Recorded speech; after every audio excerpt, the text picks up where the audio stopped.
They were sworn enemies, but ended up as brothers in Christ, spreading the message of love.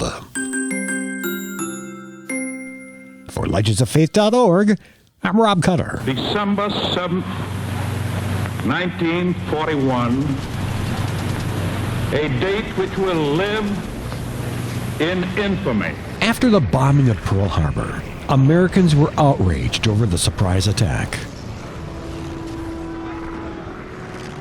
Jacob was a crew member in the legendary Doolittle Raiders. A team of 80 brave military servicemen volunteered to bomb Tokyo in retaliation for the Japanese attack on Pearl Harbor. Jacob and his crew were over the target. So far, their mission was successful, dropping bombs on the intended military complexes. Then, the unthinkable happened. Before they could finish their mission, their plane ran out of fuel, forcing Jake and 4 other crewmen to parachute over enemy territory. Once on the ground, all 5 were quickly captured. For the next 40 months, Jacob would spend most of his time in solitary confinement. He also had to endure cruel torture and starvation.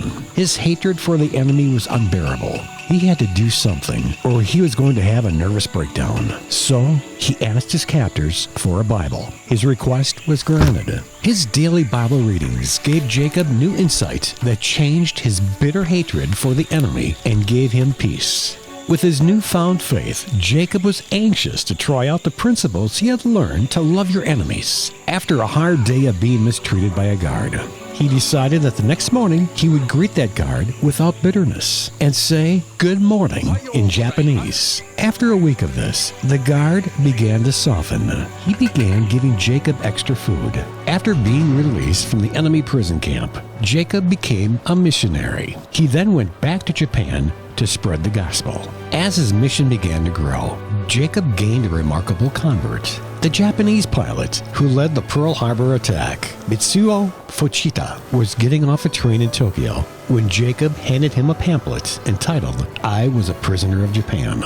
The writings in that little book changed Fuchita's life forever. He was so touched by what was written in Luke 23:34 that he became a new person. And he eventually became an evangelist, traveling across Japan and the rest of Asia, introducing others to Christianity. Over the years, Mitsuo Fuchita and Sergeant Jacob DeShazer became close friends, and they would team up holding revivals throughout Japan, sharing their individual testimony of the power of Jesus Christ. Both men expressed that their desire was for people to remember them for the message of changed hearts. For more stories like this and for ways to donate, visit us at legendsoffaith.org.